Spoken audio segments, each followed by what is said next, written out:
এটা তো গাঞ্জা, তোর জামাই পুরাই নেশাখোর। আপনি একটা মানুষ।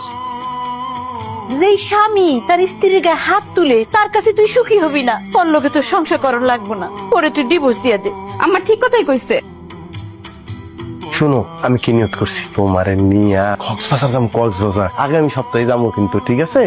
ভালো মন্দ কিছু খাইবা। এই যে রাগ হবে নাই, বুঝতে পারছি আমি বোকা। আমার তো ভালো মন্দ কিছু নিয়ে আসার দরকার ছিল। এখন যাইতেছি, যাবো আর আসবো। শুনেন, কক্সবাজার না, কোর্টে যাবো। কোর্টে যাবে কেন? কোর্টে কি কেউ ঘুরতে চায়? ঘুরতে যাবো, ডিভোর্স। জানি মজা করতেছ। আপনি বুঝতেছেন না, আপনি যেখানে বসে আছেন শুধুমাত্র আমার স্বামী আছেন এই জন্য। আপনি যান না, আপনি যদি না যান তাহলে আমার মা বোন কিন্তু পুলিশ ডেকে আপনার জেলে পাঠাই দিবে। আমি এখন থেকে এমন সব কাজ করবো যাতে তোমার ভালো লাগে। তুমি কও, তোমার কি করলে ভালো লাগবে? আপনি যদি এই মুহূর্তে আমার জীবন থেকে চলে যান, বিশ্বাস করেন আমার অনেক ভালো লাগবে।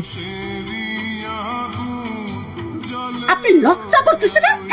আপনার এই কুলাঙ্গার পোলার হলে এখন আপনি এই বাড়িতে খাড়া রয়েছেন। এই বয়সে আমি আমার মাইয়ার লাশ দেখতে পারুম না। দুই একদিনের মধ্যে তালাকের কাগজটা পাইয়া যাবেন।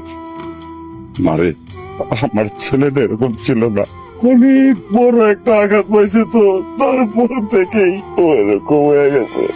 আপা, আপনি আমাকে ক্ষমা করে দেন, অপরাধ নিয়েন না। বা আপনার সম্মানের জন্য আপনার ছেলে এখনো আমাদের বাড়ির উঠানে দাঁড়াইতে পারছে। আপনার ছেলের হাব ভাব দেখলে মনে হয় সময়ের দাম শুনতে উনি একলা বুঝে, আমরা কেউ সময় বুঝি না। হ্যাঁ, সময় একটু 19 থেকে 20 হইলে আপনার ছেলের ব্যবহার আব্বা এত জানোয়ারের মতো হয়, বিশ্বাস করেন। সে মারতে যায় আব্বা। আপনি আমারই দেখেন, এই যে আমার কপালটা এখনো দাগ রয়ে গেছে। হ্যাঁ, আপনার পোলা যখন সেতে, বাবারে বাবা, ওই সময় দেখলে ভয় করে, কুইদ্দা কুইদ্দা যায়। মনে হয় এখনই বুঝি মাইরা লেব, মনে হয় একটা খুনি। ঠিক কইছো বরি, আমি কিন্তু আসলে একজন খুনি। কি আব্বা, আমি খুনি না? জানো, আমার মা আমার অনেক ভালোবাসতো। সবাই মা সবারই ভালোবাসে, আমার মা একটু বেশি বাসতো। এই মার একটা কঠিন রোগ আছিল, শ্বাস টান উঠতো, শ্বাস টান। তো ডাক্তার ইনজেকশন দিছিল।